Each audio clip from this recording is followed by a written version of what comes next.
and welcome to Easy Spoken English Kanji. இன்னைக்கு வீடியோல நாம தமிழ்ல ஒரு 5 question sentences இங்கிலீஷ்ல டிரான்ஸ்லேட் பண்ண போறோம். Question sentences நிறைய பேருக்கு கன்ஃபியூசிங்காவும் மிஸ்டேக்ஸ் வரக்கூடியதாகவும் இருக்கு. என்னுடைய ஸ்டூடெண்ட்ஸ்மே question sentences ப்ராக்டிஸ் கொடுக்க சொல்லி நிறைய கேட்பாங்க. ஸோ இன்னைக்கு வீடியோல நம்ம அந்த மாதிரி sentences டிஸ்கஸ் பண்ணலாம். It's going to be really interesting and you will learn so many new things today as well. So without any further delay, let's get started. Before we get into today's video, I just want to take a few seconds and talk about my course. We offer 2 courses, live classes and recorded classes. Whichever course you choose, you will get access to unlimited speaking sessions that are held every Saturday. You can attend these sessions for as long as you like.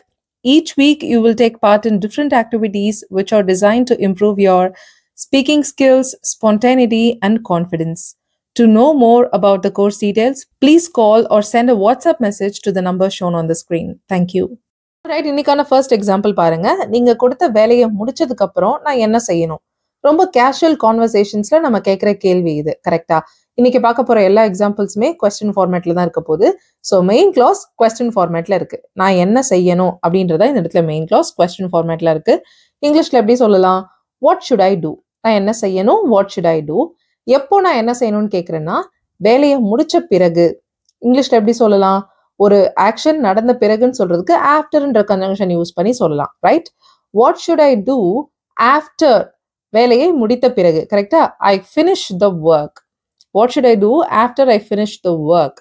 இங்க வேலைன்ற அந்த நவுனை describe பண்ணி ஒரு class வந்திருக்கு. என்ன கிளாஸுங்க அது? நீங்க கொடுத்த வேலையை, correct? What should I do after I finish the work that you gave. That இல்லாமலும் இந்த சென்டென்ஸை சொல்லலாம். After I finish the work you gave. Okay? What should I do after I finish the work you gave? So நிறைய பேர் இங்கே எங்கே தப்பு பண்ணுவாங்கன்னு பார்த்தீங்கன்னா what I should doன்னு சொல்லுவாங்க. ஸோ இங்கிலீஷில் கொஸ்டின் சென்டென்சஸ் எப்படி இருக்கணும்னா ஃபர்ஸ்ட் கொஸ்டின் வேர்ட் வரணும், பக்கத்தில் ஆக்சிலரிஸ் வரணும், அதுக்கப்புறம் சப்ஜெக்ட், அதுக்கப்புறம் the main verb of the sentence. Okay, ஆனால் இதுலேயே நிறைய டைப்ஸ் இருக்கு. கொஸ்டின் சென்டென்ஸ் பற்றி நான் ஆல்ரெடி நிறைய லெசன்ஸ் டீட்டெயிலாக போட்டிருக்கேன். அதோட பிளேலிஸ்ட் லிங்க் நான் டிஸ்கிரிப்ஷனில் ஆட் பண்ணியிருக்கேன். கண்டிப்பாக செக் அவுட் பண்ணி பாருங்க. ஆல்ரைட், ஸோ இன்னைக்கு பார்க்குற இந்த சென்டென்ஸில் இருக்கிற கிளாஸஸ் என்ன? மெயின் கிளாஸ் என்னன்னு நமக்கு தெரியும். Question sentence what should I டூன்றது தான் மெயின் கிளாஸ். அந்த மெயின் கிளாஸோடைய ஆட்வர்பாக ஒரு ஆட்வர்ப் கிளாஸ் வந்திருக்கு. After I finish the work. அங்க இருக்கிற அந்த நவுன் ஒர்க்ன்ற நவுனை டிஸ்கிரைப் பண்ணி ஒரு adjective clause வந்திருக்கு. that you gave.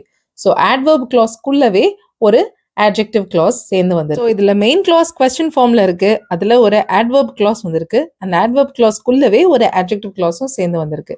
இதே பேட்டர்ன்ல தான் எல்லா சென்டென்சஸும் இருக்க போது. செகண்ட் எக்ஸாம்பிள் பார்ப்போம். ஆப்ஷனலா இருக்கிற பேமெண்ட்டை கட்டினதுக்கு அப்புறமும் நான் ஏன் வெயிட் பண்ணணும்? ஸோ நான் ஏன் வெயிட் பண்ணுன்றதா main clause in question form. So இங்கிலீஷ்ல why should I wait? So இந்த ஆக்ஷனுக்கான adverbial என்ன சொல்லியிருக்கோங்க? எப்போ நான் வெயிட் பண்ணணும்? பேமெண்ட்டை கட்டினதுக்கு அப்புறமும், கட்டின பிறகும், right? After I make the payment. why should I wait after I make the payment? Payment பண்ண பிறகும் நான் ஏன் வெயிட் பண்ணணும்? ஸோ பேமெண்ட்டை டிஸ்கிரைப் பண்ணி ஆப்ஷனலா மட்டுமே இருக்கிற பேமெண்ட்டே ஜஸ்ட் ஆப்ஷனல் தான். அதை பே பண்ண பிறகும் நான் ஏன் வெயிட் பண்ணும் அந்த டோன்ல சொல்லியிருக்கோம். Okay, after I make the payment that is only optional. Okay, payment describe பண்ணி ஒரு adjective clause. That is only optional. Okay, why should I wait after I make the payment? That is only optional. இங்க adjective clauseல இருக்கிற conjunction that இல்லாம நம்ம பேசக்கூடாது. பேசினா தப்பாயிரும். Okay, the payment is only optional மட்டும் சொல்ல முடியாது. That is only optional. That use பண்ணணும். ஸோ எப்போ கண்டிப்பாக that யூஸ் பண்ணணும், எப்போ பண்ணாமல் இருந்தாலும் ஓகே அப்படின்றதுக்கான ஒரு சின்ன டிப்ஸ் சொல்கிறேன். adjective clauseல, அதாவது adjective clause வந்து ஃபர்ஸ்ட் கன்ஜங்ஷன், அதுக்கப்புறம் சப்ஜெக்ட் வேர்ப் அப்படி வந்ததுன்னா நீங்க அந்த சப்ஜெக்ட்டுக்கு முன்னாடி இருக்கிற கன்ஜங்ஷனை விட்டுடலாம். பட் இந்த சென்டென்ஸ்ல பாருங்க, கன்ஜங்ஷன் இருக்கு ஆனா சப்ஜெக்ட் இல்ல, டைரக்டா வேர்ப் தான் வந்திருக்கு. அப்போ நீங்க கண்டிப்பா கன்ஜங்ஷன் யூஸ் பண்ணணும்.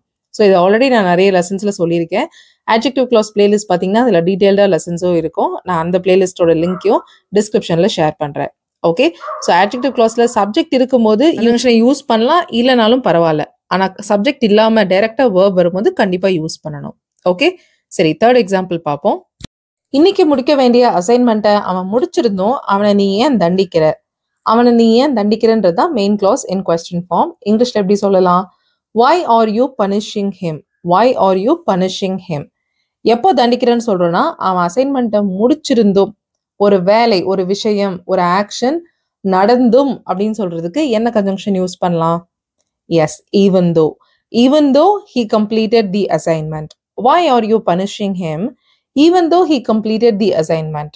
அசைன்மெண்ட்டை டிஸ்கிரைப் பண்ணி ஒரு adjective clause சொல்லியிருக்கோம். இன்னைக்கு முடிக்க வேண்டிய அசைன்மெண்ட்.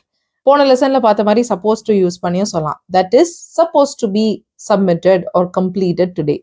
இல்லைனா that is only due today. Due அப்படின்ற adjective கூட இங்க யூஸ் பண்ணலாம். That is only due today. Okay, இங்கேயும் பாருங்க adjective clause வந்து சப்ஜெக்ட் இல்லாம தான் இருக்கு. அப்போ இங்கேயும் கண்டிப்பா thatன்ற கன்ஜங்ஷன் யூஸ் பண்ணணும். தி assignment that is only due today. Okay, why are you punishing him even though he completed the assignment that's only due today? Fourth example பார்ப்போம். இன்னைக்கு லிஸ்ட்ல இருக்கிற டாஸ்க்ஸ் எல்லாம் முடிச்சதும் நான் யாருக்கு கால் பண்ணணும்? Who should I call?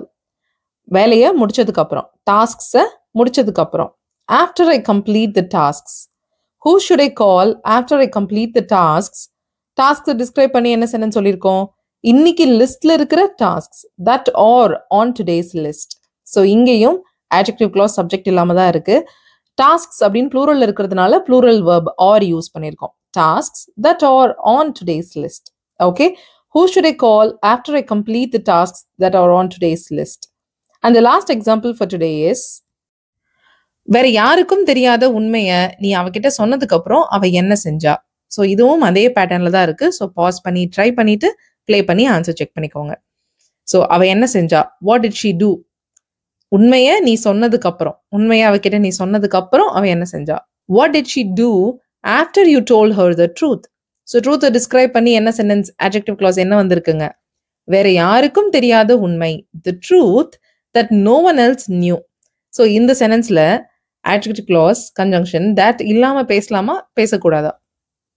இல்லாம பேசலாம். பிகாஸ் நோ ஒன் அப்படின்ற சப்ஜெக்ட் இருக்கு இங்க. டைரக்டா verb வரல. தட் பக்கத்திலேயே verb வந்தா மட்டும்தான் நீங்க கண்டிப்பா கன்ஜங்ஷன் யூஸ் பண்ணணும். இல்லைன்னா யோர் சாய்ஸ், ஆப்ஷனல் தான். நீங்க யூஸ் பண்ணலாம், இல்ல பண்ணாமலும் இருக்கலாம். இந்த சென்டென்ஸ்ல நோ ஒன் அப்படின்ற சப்ஜெக்ட் இருக்கு. Correct. So truth no one else நியூன்னு சொன்னாலும் ஓகே, தட் இல்லாம. ஆல்ரைட், ஸோ புரிஞ்சிருக்கும்னு நினைக்கிறேன். That's all to do with today's video. And you all know the drill. இதே பேட்டர்ன்ல examples frame பண்ணி comment பண்ணுங்க. Thank you so much for watching this lesson till the very end. I'll see you all in the next video. Till then, take care and bye.